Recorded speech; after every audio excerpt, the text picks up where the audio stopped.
¿Qué tal? Buenas noches, bienvenidos a Ciudad 25. Yo soy Rodrigo Jiménez Solomón y vamos a platicar de nueva cuenta del agua. El año pasado, justo hace 12 meses, hablamos de esa gran crisis de las sequías que hubo a nivel nacional, de la supuesta llegada del día cero del agua. Nunca llegó, pero todos lo sufrimos. Y este año vivimos lo contrario, un exceso de agua, unas lluvias que cada semana se decía que eran atípicas. Ya lo atípico es lo típico. Y ahora remata esta doble crisis tanto del abastecimiento del agua como de la falta de ella, en unas propuestas de reforma a las leyes. Vienen las reformas a las leyes de agua y para eso tenemos a un invitado especial, a Emilio Suárez, diputado federal del PRI, quien nos va a comentar al respecto. Bienvenido, diputado. Gracias, Rodrigo. Contento de estar con ustedes. Además, es un tema que toca a todos, ¿no?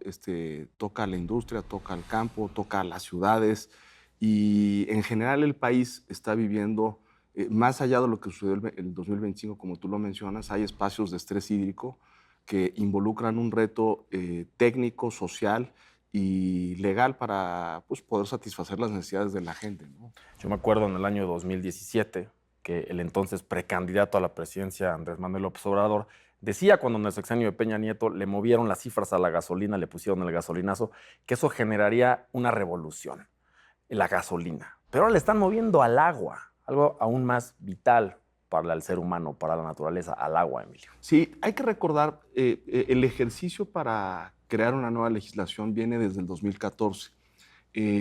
Constitucionalmente se reconoce al agua como un derecho humano y a partir de eso se instó por parte de la Suprema Corte de Justicia de la Nación al Poder Legislativo a hacer modificaciones a la legislación del agua para garantizar el derecho humano al agua.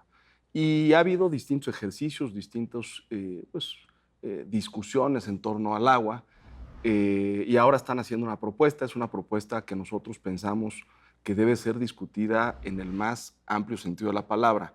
Se presentó la iniciativa por la presidenta en octubre, pero nosotros pensamos que se necesita hacer una reflexión con todos los sectores de la sociedad.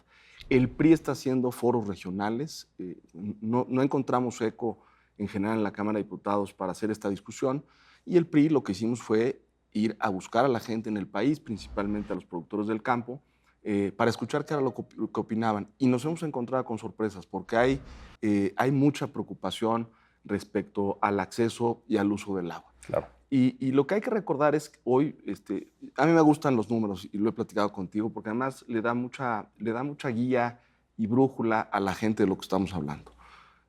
Al día de hoy, solamente el 58% de la población tiene acceso al agua de manera diaria.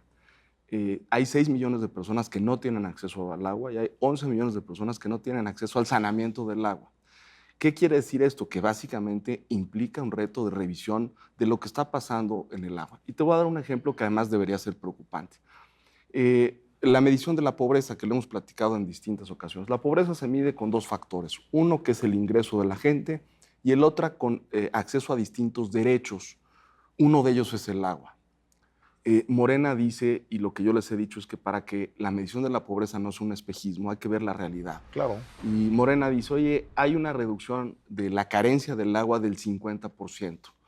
Y yo lo que pregunto es, frente a estas cifras que te he dicho, y le pregunto a Morena, vayan con la gente y pregúntenle si realmente el acceso al agua es mejor, y casi la mayoría de la gente te va a decir que no.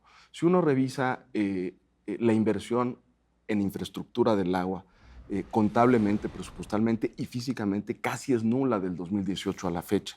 Entonces la pregunta es, ¿cómo se da esta disminución, esta supuesta disminución en la medición de la carencia del agua?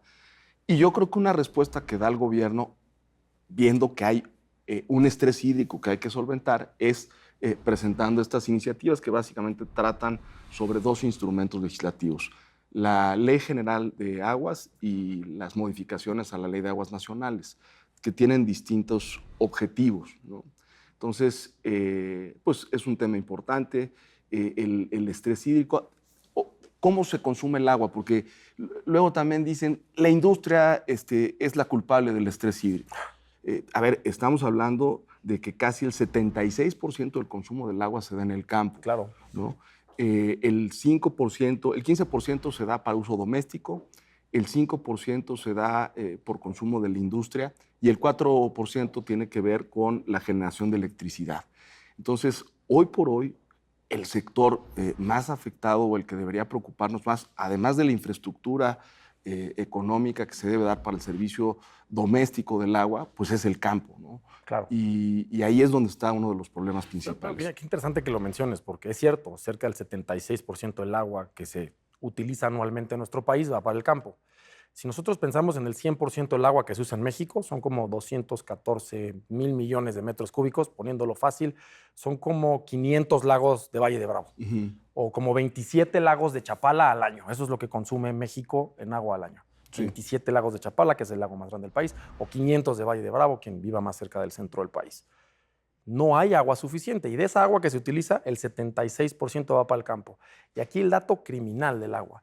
De ese 76% del agua que se utiliza en el campo, el 65%, o sea, cerca del 50% del total del agua del país, se tira, se desperdicia, porque no está tecnificado nuestro campo, porque los sistemas de riego del campo mexicano no tienen la técnica suficiente, la tecnología suficiente, y entonces se riega mal y se desperdicia. No es que no haya agua en nuestro país, es que la mitad del agua de nuestro país se está tirando. A ver, es parte de la discusión, el estrés hídrico. El país está conformado por distintas regiones hidrológico-administrativas. Casi el 39% de estas regiones tiene estrés hídrico.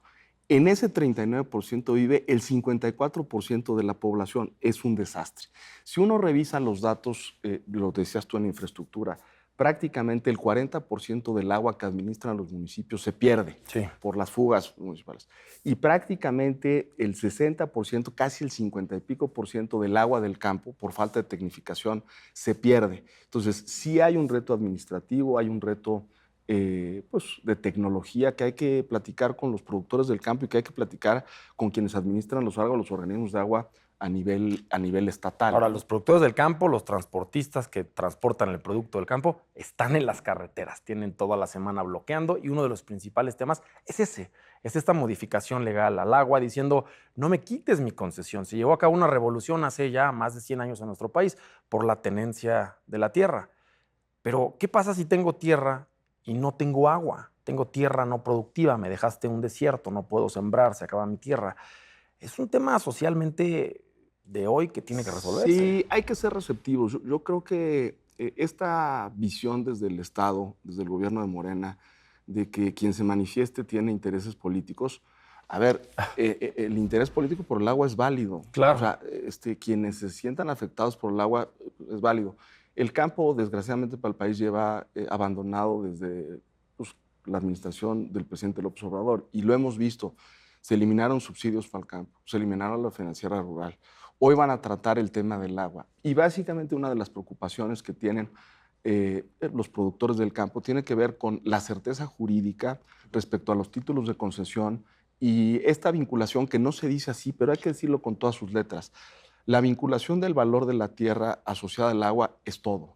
Claro. O sea, porque básicamente la producción que se da en el país de alimentos debe tener una perspectiva, debe tener una planeación de largo plazo.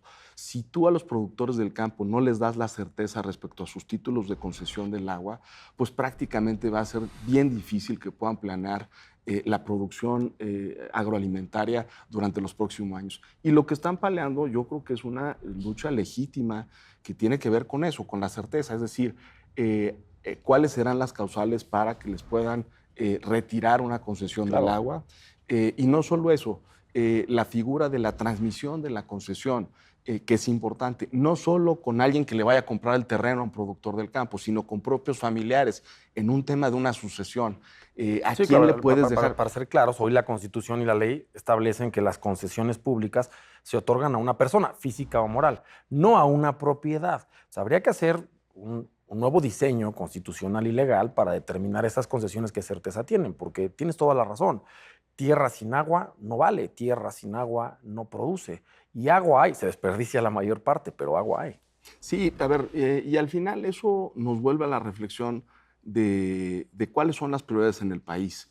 Yo creo que esta es una de las más importantes. Hablamos del tema de la gasolina. Hoy el precio de la gasolina está más del doble de lo que se prometió en el gobierno, pero el tema del agua es algo muy social y muy sensible. y yo esperaría que tanto la Secretaría de Gobernación como las distintas instancias de administración del agua, la Semarnat, la Conagua, pues sean receptivos a lo que está planteando la gente del campo. Y es eso, certeza jurídica respecto a la tierra y a la tenencia de la tierra. Claro. El país ha tenido revoluciones por problemas de la tierra. Sí, sin duda. Hoy no se puede entender el valor de la tierra, el valor del campo, el valor de los alimentos que llevan a la mesa los mexicanos sin el agua. Claro, y es un tanto taparle el ojo al macho, ¿no? Es un poco resolver un problema que es una realidad en México, el llamado huachicol del agua, en el cual hemos visto, esta semana vimos detenciones importantes de huachicoleros de agua vinculados al crimen organizado, que a quien más extorsionan en este país es al campesino, ¿no? Es yo tomo el agua, yo te la revendo a ti, tú no la puedes utilizar, que muera tu tierra, no siembres aguacate, no siembres limón, lo va a sembrar, a producir, lo va a comercializar la maña. Y eso generó que se endurecieran ya las penas, que se tipificara el huachicol del agua. Es un delito muy grave en México y que amerita muchos años de prisión. Pero no vaya a ser, Emilio, que con esta reforma de pronto resulte que empiecen a llenar las cárceles de campesinos que ya no tienen regularizadas sus concesiones de agua y que toman agua de los pozos que les heredaron sus padres, sus abuelos para poder cultivar y ahora los conviertan en huachicoleros de agua, Emilio. Sí, a ver, hay algunos temas de la reforma de la nueva Ley General de Aguas que pues, son rescatables y hay que discutir, como el acceso al agua, ¿no? Como derecho humano. Otro de los temas importantes es esta gobernanza respecto al agua que hay entre Estado, Federación, Estados y municipios, ¿no? La Federación un poco como órgano, como instancia de supervisión, los estados como una instancia de regulación y los municipios que al final son los que prestan el servicio público.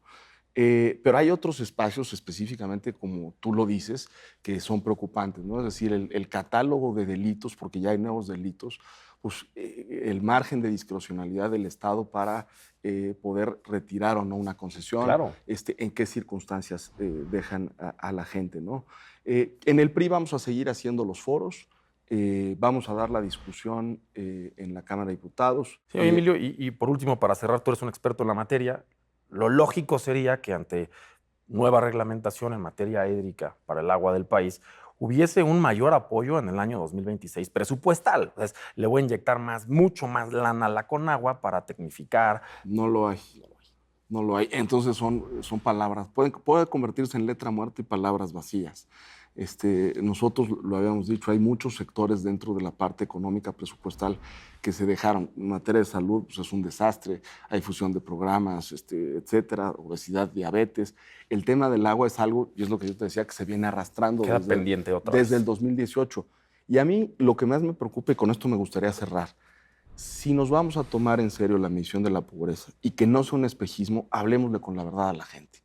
No puede haber una metodología que refleje el 50% de la disminución de la carencia del agua y que la gente hoy esté tomando las calles, tomando las carreteras, reclamando que no está bien distribuida el agua. El México que estamos viviendo. Pues sí, y si tú vas a las calles, si tú vas con la gente, yo les digo a toda la gente que nos está viendo, yo les pregunto, ¿tienen un mejor acceso al agua? Te aseguro que en su mayoría van a decir que no. En ciudades y en el campo. Entonces, es un reto como país y hay que atenderlo porque el valor de la tierra, el valor de la productividad del campo está asociado necesariamente al agua. Emilio, gracias por estar con nosotros. Gracias, Rodrigo, como siempre. Saludos a todos en casa.